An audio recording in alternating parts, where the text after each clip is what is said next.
If you've ever wondered how to get from here to here, it's a long story.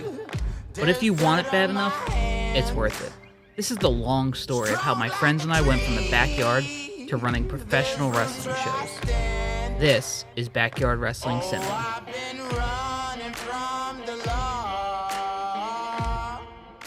Welcome back to Backyard Wrestling Cinema. If you caught last week's episode, you saw the formation of my early backyard wrestling career. And when we last left off, it was the founding four members. There was myself, Ricky Surrett, who will just be known as Little Ricky, Slug, and Jimmy Kuby, who we'll just call Kuby. Now, we started running shows at the Horseshoe, and basically we weren't recording. We would literally bring a boombox, which was battery powered, and play cassette tapes for entrance music. And that was pretty much it. We would do multiple different characters. Everybody had their own gimmick. And that was it. That was the whole pizzazz. Unfortunately, the camera I had at the time needed to be plugged into a VCR, and there was no way to really bring a VCR down to this location. So there was no way of us to ever tape or film anything at the Horseshoe. Now, the weird thing about the Horseshoe is sometimes the neighbors would come out and kind of catcall us and tell us not to go near their cars and stuff like that, and some of the guys just didn't feel comfortable in such a public setting. And because it was so cold, we didn't wrestle that frequently, up until the spring and summer of 2000, when we finally moved into Jim Kuby's backyard. Bill Rogers now. Okay. Yeah. I am here for one reason and one reason only. Bill. Hey, Tony. My hot potato. You say hardcore sucks. I am hardcore. You know hardcore. You suck. I hate you. Now, at the time, we named the promotion NEW, which stood for Northeast Wrestling. Kind of a generic name. And we actually have one of our oldest clips that's still surviving. Was when we changed from the name NEW to HWF. Here we are at NEW for another great match. I am sick and tired of how this company is run. Therefore, I am going to challenge Ralphus for ownership of NEW. Oh my God. Come on, Ralphus. Let's go. Stop. And this match is underway, ladies and gentlemen. 1, 2, 3. And this match is over, ladies and gentlemen. Mikey is our new owner. Oh, God. He's still beating up Ralphus. Can you believe it? That poor man. Oh, God. Oh, he's just pummeling him with his fist. We're back now. Mikey is back out here, waiting to say something again.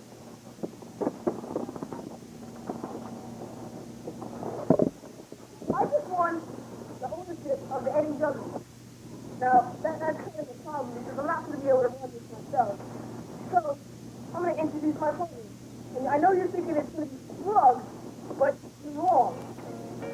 And that was Little Ricky changing the name over. He was doing a character there called Mike D, who was not long for the backyard world.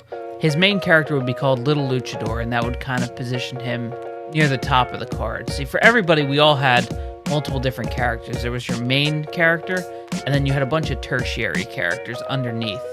Now, these were mixes of old gimmicks that I had and gimmicks that these guys wanted to do. For example, like I mentioned, Little Ricky did Mike D and Little Luchador. Kuby did a character named Prison, Future Man, whose whole gimmick was that he could tell the future but always got it wrong, Captain Cadaver, which was his main jobber character, MC Groove, who was a DJ and a wrestler, and his main character, Tommy Thunder. Now, Tommy Thunder started as a joke on Kuby. So back around this time, WCW had a habit of ruining everybody's favorite wrestler, like Sandman and stuff like that, where they would come in, they would change their gimmick around, make everything that was special about them, they would take it away. So we had told Tommy Thunder, whose favorite wrestler at the time was Sabu, that Sabu had gone to WCW and they changed his name to Tommy Thunder.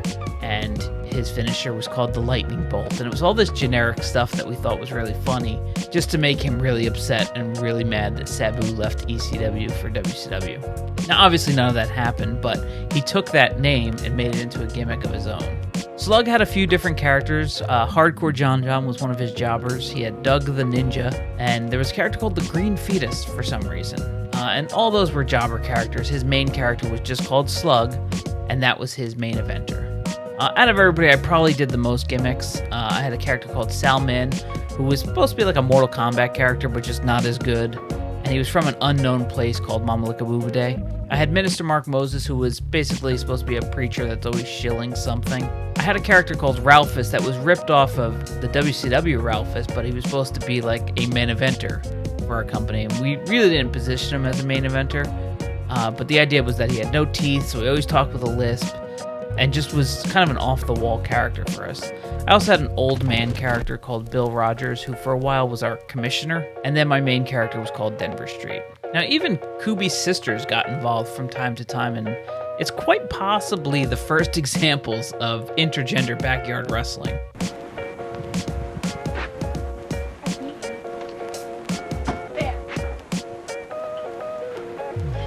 But that's okay, because you're not in the Iron Max, you crazy. Now, our main titles were the world title, the Canadian title, the Universal or television title, and the hardcore title. Now, all our belts were made out of electric tape, so I had always made belts myself out of cardboard and then a little bit of tape.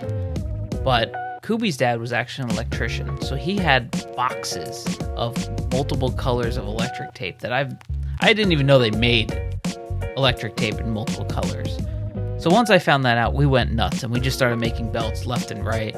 And to this day, I still have some of those old belts. Now, if you saw the first episode, we kind of talked about the importance of Jackass and CKY and Tom Green and all those shows, sort of the run and gun style of filmmaking. It was around the summer of 2000, and we would have our days to ourselves. Kubi's parents would be working during the day, so we also had the house to ourselves. And sometimes it was just too hot to wrestle, so we would literally film vignettes from morning to night. Just wrestling-related vignettes, sort of like we used to do with the Jackass-style filming. We would do them as vignettes for wrestling. We would integrate the hardcore title with it and do just vignettes left and right for the hardcore title. I can remember ordering Domino's and just making that into a vignette. And What are you doing? Order my car. I didn't order any pizza. Okay. Why are you eating it? This isn't yours. There's one piece in here. I don't want this pizza. I'll take it. Oh, excuse me, I come all the way down here. You're gonna pay me. No, I don't want the pizza. No, but I came down here. I don't want the pizza. You ordered it. Maybe you don't understand. I don't want. That's Ralphus.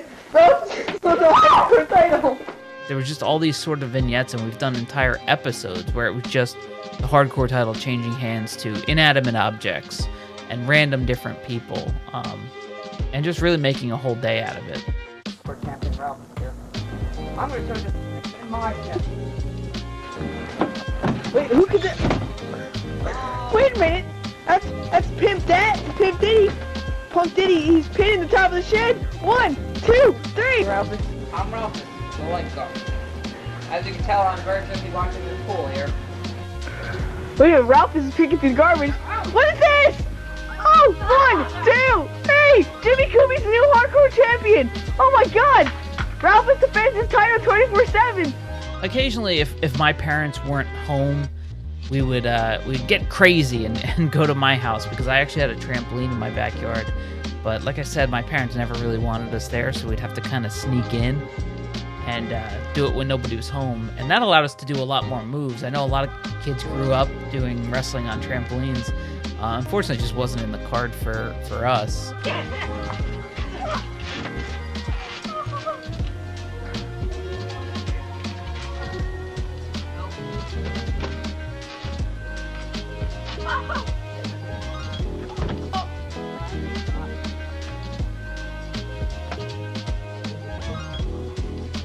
Now, when watching some of this old footage, you might be wondering, where's the referees?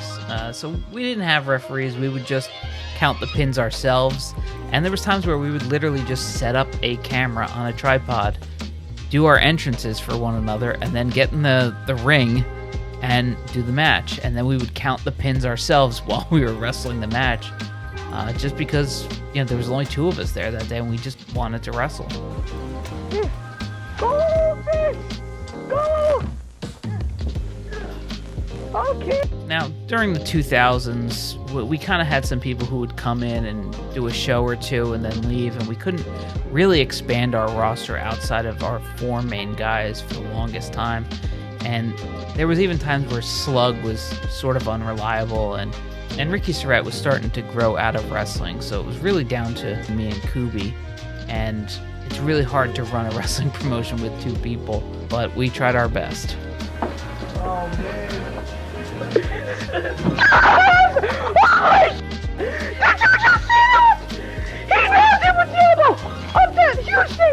It was around this time that I learned that there was actually another backyard wrestling company in the very same development, just 1 mile away from where we were filming our shows. And this would change everything. That's all for this episode. If you like this video, beat the shit out of the like button, and we'll see you next week.